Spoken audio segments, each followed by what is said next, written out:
Demonstration of chromatography phenomena and its explanation. Hello everyone.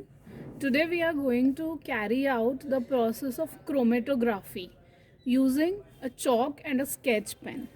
So here I have taken a chalk, white chalk here, and now I make a circle at near one end using a black sketch pen. Remember that the color or pen that you're using, it should have water soluble ink. Only then will it be able to dissolve in water and it be able to show the chromatographic effects. So I have made this circle around um, on the chalk. Now I have this bowl and I take some water in it. I fills it with some water, a small amount of water, and I keep this chalk over here in the bowl like this. Now after some time you will see that the water will start to rise due to capillary action, and the colors that are present in this black ink of the sketch pen will also rise along with the water. Now as you can see, the colors have started to rise. You see the ink has started to rise and already it is separating into different colors.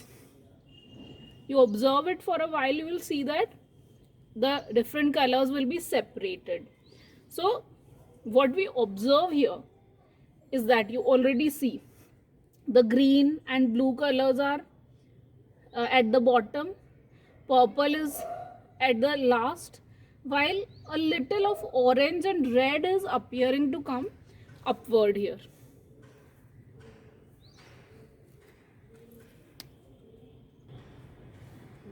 So you see I have kept different two chalks here, and now you can see the purple color is at the last, violet or purple, and then green, blue, and a little of orange and red is also visible here, and started getting separated in both the chalks, as you can see. So this is how the process of chromatography takes place, and the basic process which is behind this phenomena is the capillary action, the rising of water in the chalk. And one more point to be taken into consideration is that here the water is rising by adsorption.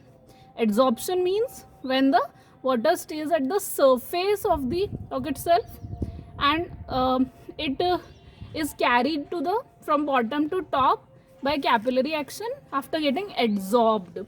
And since there are colors, different colors present in the black color, all of them are also carried up along with the water, rising water.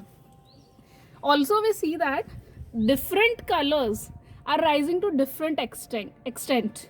So the reason behind this is explained in terms of that how much a particular color or a particular color of the ink is attracted or towards the surface of chalk or dissolved in the water.